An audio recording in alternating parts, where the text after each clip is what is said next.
Bapak, Ibu, saudara-saudari, adik-adik kaum muda yang terkasih, jumpa lagi dengan saya, Pastor Jack Buran, SSCC, dari Rumah Retret Batam Oase Center. Kembali hari ini, kita mempersiapkan hati kita untuk mendengarkan dan merenungkan firman Tuhan.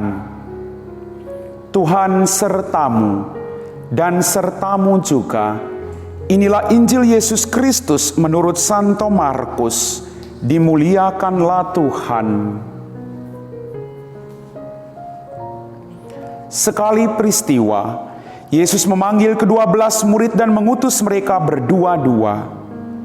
Ia memberi mereka kuasa atas roh-roh jahat dan berpesan kepada mereka supaya jangan membawa apa-apa dalam perjalanan, kecuali tongkat, roti pun tidak boleh dibawa. Demikian pula bekal dan uang dalam ikat pinggang. Mereka boleh memakai alas kaki, tetapi tidak boleh memakai dua baju. Kata Yesus selanjutnya kepada murid-murid itu, "Kalau di suatu tempat kamu sudah diterima dalam suatu rumah, tinggallah di situ sampai kamu berangkat dari tempat itu. Kalau ada suatu tempat yang tidak menerima kamu, dan kalau mereka tidak mau mendengarkan kamu, keluarlah dari situ dan kebaskanlah debu yang ada di kakimu sebagai peringatan atas mereka." Lalu pergilah mereka memberitakan bahwa orang harus bertobat. Mereka mengusir banyak setan dan mengoles banyak orang sakit dengan minyak dan menyembuhkan mereka. Demikianlah Injil Tuhan. Bapak, Ibu, saudara-saudari, adik-adik kaum muda yang terkasih, Shalom. Apa kabar hari ini? Doaku selalu menyertai Anda semua.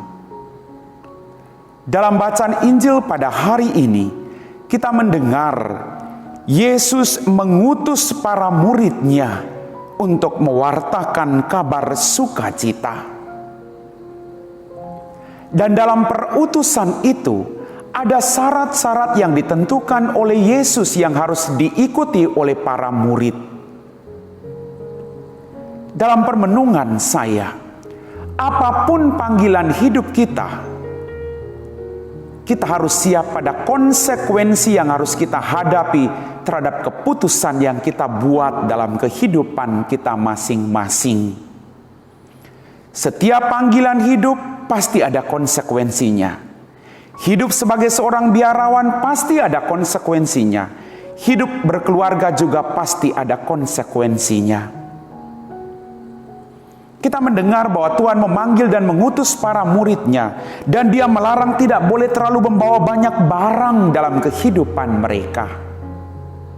Karena tugas panggilan mereka yang utama adalah mewartakan kerajaan Allah, sehingga mereka tidak terbebani dengan semua banyak hal materi dalam kehidupan mereka.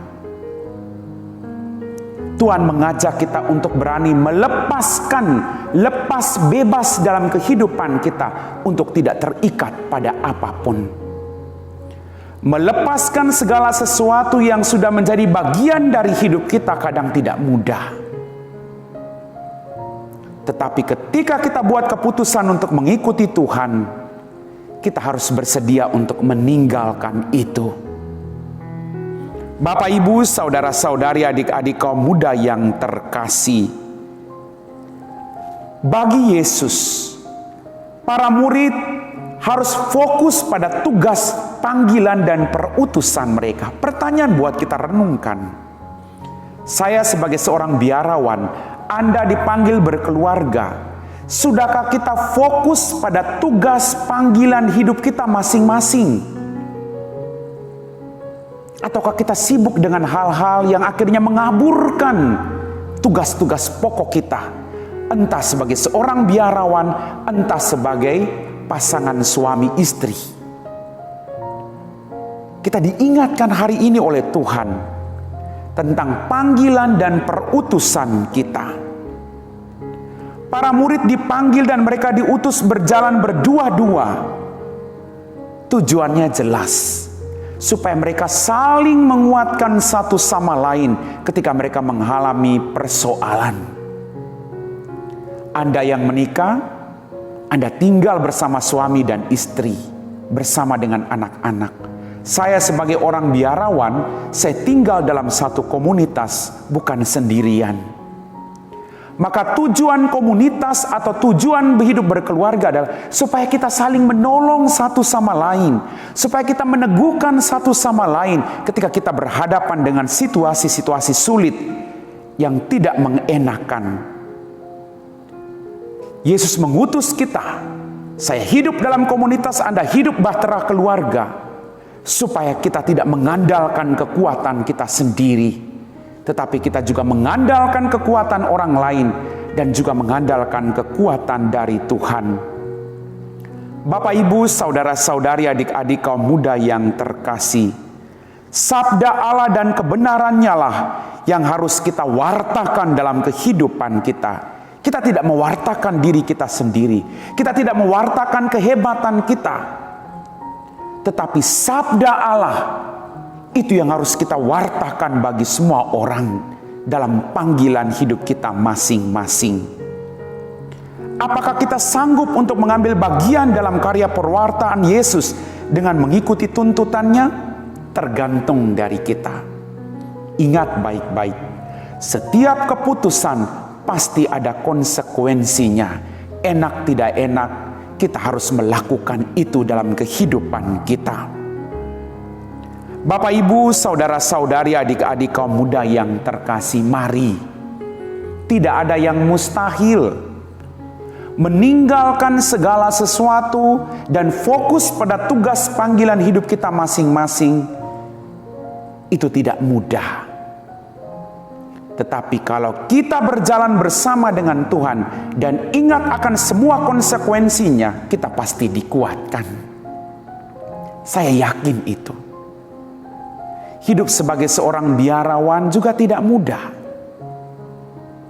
Hidup berkeluarga juga tidak mudah. Masing-masing kita punya tantangan yang berbeda-beda. Tetapi satu hal yang harus kita buat adalah bagaimana kita percaya, kita punya iman bahwa Tuhan yang memanggil kita dengan cara hidup kita masing-masing tidak akan pernah meninggalkan dan melupakan kita. Bapak, Ibu, saudara-saudari, adik-adik kaum muda yang terkasih, mari kita kembali kepada diri kita masing-masing. Kita merefleksikan apa yang menjadi panggilan hidup saya. Kalau Anda berkeluarga, nikmati dan hiduplah dengan sukacita dalam keluargamu. Kalau saya dipanggil sebagai seorang biarawan, saya berjuang juga untuk menikmati panggilan saya dalam komunitas saya. Kita tidak diutus untuk hidup seorang diri. Maka mari, kadang kita ditegur oleh orang lain dalam satu komunitas, atau kita ditegur dalam keluarga kita oleh suami atau istri atau orang tua kita, itu hal yang baik. Tidak ada orang yang menginginkan Anda celaka. Teguran, nasihat, pasti yang terbaik untuk masa depanmu. Kita percaya Tuhan ingin agar kita semua boleh menikmati kebahagiaan yang Ia sediakan bagi kita semua. Amin. Bapak, Ibu, saudara-saudari, adik-adik kaum muda yang terkasih, setelah kita meresapi firman Tuhan yang kita dengar, mari kita siapkan hati kita untuk berdoa. Dalam nama Bapa dan Putra dan Roh Kudus. Amin. Ya Tuhan Allah Bapa kami dalam kerajaan surga, tak henti-hentinya kami bersyukur Tuhan atas rahmat kehidupan, kesehatan, berkat berlimpah yang boleh kami alami dalam tugas perutusan kami masing-masing. Terima kasih banyak Tuhan. Ampunilah kesalahan kami bila kami lupa akan tugas panggilan dan perutusan kami.